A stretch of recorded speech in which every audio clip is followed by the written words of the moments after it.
बताता है। मतलब वो जो लाडली बहना स्कीम थी उसी का असर दिख रहा है आपको, महिला वोट का। और किसान सम्मान योजना में भी भारतीय जनता पार्टी ने 2,000 रुपए बढ़ा दिए थे। जो 4,000 रुपए थे उसको बढ़ा के 2,000 कर दिया था। मुझे लग रहा है किसानों का, आदिवासी का vote bank Bharatiya Janata party के फेवर में जा रहा है और ये परिणाम ये बता रहे हैं कि भारतीय जनता पार्टी बहुत बेहतर कर रही है वहां पर। देखिए, जितना निराश भारतीय जनता पार्टी राजस्थान को लेकर होगी, उतनी निराशा कांग्रेस पार्टी को मध्य प्रदेश देख करके हो रही होगी। 20 साल बाद भी अगर ये ट्रेंड दिखा रहा है अभी तक का एग्जिट पोल। तो सज्जन, पहले मैं अंत में आपकी ओपिनियन लूंगा। भावेश, सज्जन, देखिए, इसमें निश्चित तौर पे अगर ये आंकड़े सही होते हैं तो अगर आप 4 या 6 महीने पहले मध्य प्रदेश के बारे में पूछते तो निश्चित तौर पे कांग्रेस आराम से वो चुनाव जीतती हुई लग रही थी। अब वहां पे अगर 5 राज्य में और खासकर 4 राज्य में देखिए, भाजपा के संगठन ने, जो भी रणनीतिकार थे, अगर सही में जबरदस्त वापसी की, कमबैक किया और सही स्ट्रेटजी अपनाई। आप देखिए, संगठन की ताकत, स्ट्रेटजी उन्होंने हर क्षेत्र में बड़े चेहरों को दिया।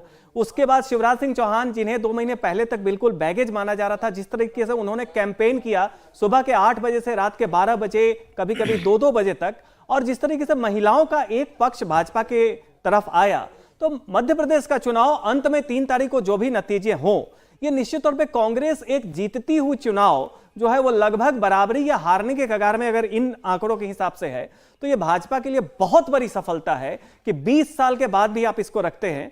हालांकि अभी हम देखेंगे कि बाकी क्षेत्र जो महाकौशल है, चंबल, ग्वालियर, बुंदेलखंड है, उसका क्या है, लेकिन निश्चित तौर पे जो भी यहां से बहुत बड़ा कमबैक करना पड़ेगा कांग्रेस पार्टी को। गैप बहुत बड़ा हुआ दिखाई दे रहा है। देखिए, 3 क्षेत्रों में।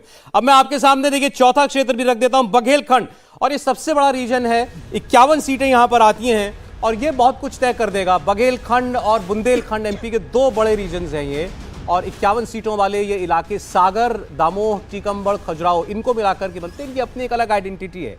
शहडोल, सतना, रीवा और सीधी, ये भी यहां पर आते हैं। और जो भी नेता, जो भी दल 51 सीटों वाले इस रीजन को साध लेगा, निश्चित तौर पर मध्य प्रदेश में वो एक डिसाइसिव एज जो है वो हासिल कर लेगा। बीजेपी बिल्कुल स्पष्ट कर लेगी और कांग्रेस पार्टी कमबैक करने की स्थिति में होगी। देखिए, अब 51 सीटों वाला आपके सामने बघेलखंड क्षेत्र खुल रहा है, जिसमें भारतीय जनता पार्टी को बहुत बड़ी बढ़त मिल रही है। 34 सीटें बघेलखंड की। इन सीटों पर बीजेपी जीत सकती है। कांग्रेस पार्टी 16 सीटें जीतती हुई हमें यहां पर दिखाई दे रही है। और इसी के साथ आप देखिए, 149 सीटों में से 103 पर भारतीय जनता पार्टी जीत हासिल कर सकती है एग्जिट पोल में।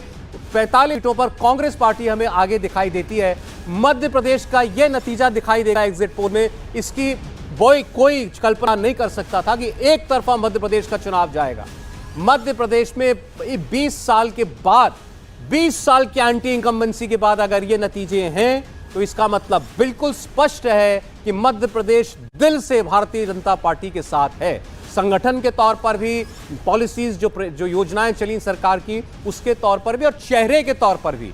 क्योंकि चाहे वहां पर घोषित न किया गया हो शिवराज सिंह चौहान को मुख्यमंत्री, लेकिन वही चेहरा है 18 साल से मध्य प्रदेश का। केंद्रीय मंत्री नरेंद्र सिंह तोमर जिस क्षेत्र से चुनाव लड़े हैं, वहां की बात मैं आपके सामने अब थोड़ी देर में करूंगा, लेकिन ये नतीजे वाकई में अपने आप में बहुत चौंकाने वाले हैं। 103 भाजपा, 149 में से। मुझे लगता है आपने जब ये सर्वे देखा होगा, इसके नतीजे देखे होंगे, आपको भी एक पल लगा तो होगा कि भाई अपनी टीम से इसको क्रॉस चेक कर लें कि कहीं ये वाकई कोई त्रुटि तो नहीं हो गई है। बिल्कुल आप सही कह रहे हैं। मैं 17 तारीख को वैसे मध्य प्रदेश में ही था जब पोलिंग चल रही थी, तो मैं तो सिर्फ भोपाल रीजन में था क्योंकि मुझे अपनी टीम के साथ मीटिंग कर रही थी। पर जब जैसे जैसे ये शाम तक होते होते ये क्लियर हुआ कि बहुत ज़्यादा डिफरेंस है, तो मैं उसको क्रॉस चेक करने के लिए दोबारा भी अपनी टीम को भेजा हूँ। उसके बाद जब ये रिपोर्ट आया तो मैं कन्विक्शन के साथ कह रहा हूँ कि बीजेपी यहाँ पे एक बहुत बड़ी लीड की तरफ थी, और उसको शायद बहुत कम लोग उसको पढ़ पाए थे। उसके बहुत अलग अलग रीजन है जो हम लास्ट में जब हम फाइनल फिगर दिखाएंगे तो उसमें देखेंगे कि क्या बहुत बड़ी वजह है उसकी। देखिए, सारे रीजन जो है बीजेपी के साथ गए। अभी तक हमने भोपाल, मालवा, निमाड़ और बघेलखंड की बात की है। अब वो इलाका जहां बीजेपी ने पिछली बार बहुत खराब परफॉर्म किया था, और इस बार भी बहुत तमाम लोगों का कहना था कि इस क्षेत्र में बीजेपी नहीं रिकवर कर सकती है। ये चंबल का इलाका जहां से केंद्रीय मंत्री नरेंद्र सिंह तोमर को उतारा गया है। ग्वालियर रियासत के राजा केंद्रीय मंत्री ज्योतिरादित्य सिंधिया जहां से आते हैं, जिन्होंने 2020 में सरकार बनवाई भारतीय जनता पार्टी की। मध्य प्रदेश में गृह मंत्री नरोत्तम मिश्रा यहां से चुनाव लड़ रहे हैं। कांग्रेस पार्टी की बात आप करें तो नेता प्रतिपक्ष गोविंद सिंह यहां से हैं। सारे दिग्गज जिस एक क्षेत्र में आते हैं, यह है चंबल, और यहां आती है 34 सीटें। चंबल किसके साथ गया इस चुनाव में? देखिए, तो यहां भी जो ट्रेंड है वो कायम है कि बीजेपी ने अपनी परफॉर्मेंस को बहुत सुधारा है। यहां पर 14 सीटें जीत रही है 34 में से बीजेपी एग्जिट पोल के मुताबिक, 7 सीटों का फायदा पिछली बार की तुलना में। कांग्रेस अब बड़ी पार्टी है 20 सीटों के साथ, लेकिन ये 6 सीटों का नुकसान है। अन्य का भी खाता यहां से बंद होता हुआ हमको दिखाई दे रहा है।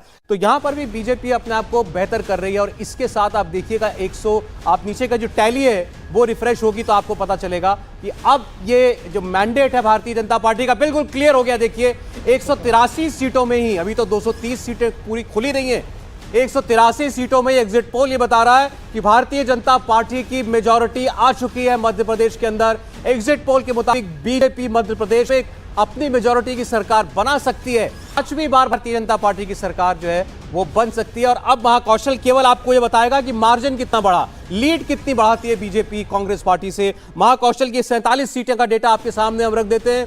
महाकौशल से कमलनाथ चुनाव लड़ते हैं, उनका इलाका छिंदवाड़ा महाकौशल में आता है और महाकौशल में बीजेपी का बहुत बड़ा प्रदर्शन आपको दिख रहा है। 32 सीटों पर बीजेपी जीत सकती है, 15 सीटों पर केवल कांग्रेस पार्टी सिमट सकती है महाकौशल में। और इसका नतीजा ये कि एक बहुत बड़ी जीत, अप्रत्याशित जीत, सरप्राइज जीत, हैरान करने वाली जीत, जितने विशेषण आप इस्तेमाल कर सकते हैं वो इस जीत के लिए इस्तेमाल हो सकते हैं भारतीय जनता पार्टी के लिए। एग्जिट पोल में ये हमको दिखाई दे रहा है 3 दिसंबर इन्हीं आंकड़ों के आसपास रहेगा, ऐसा हमारा अनुमान है, क्योंकि एग्जिट पोल ये हमें बता रहा है जनता की आवाज, जो जनता ने बताया हमें सर्वे करते हुए। 230 में से 140 से 159 भारतीय जनता पार्टी, मात्र 70 से 79 कांग्रेस पार्टी दावा कर रही थी कि वो 150 सीट जीतेगी। भारतीय जनता पार्टी के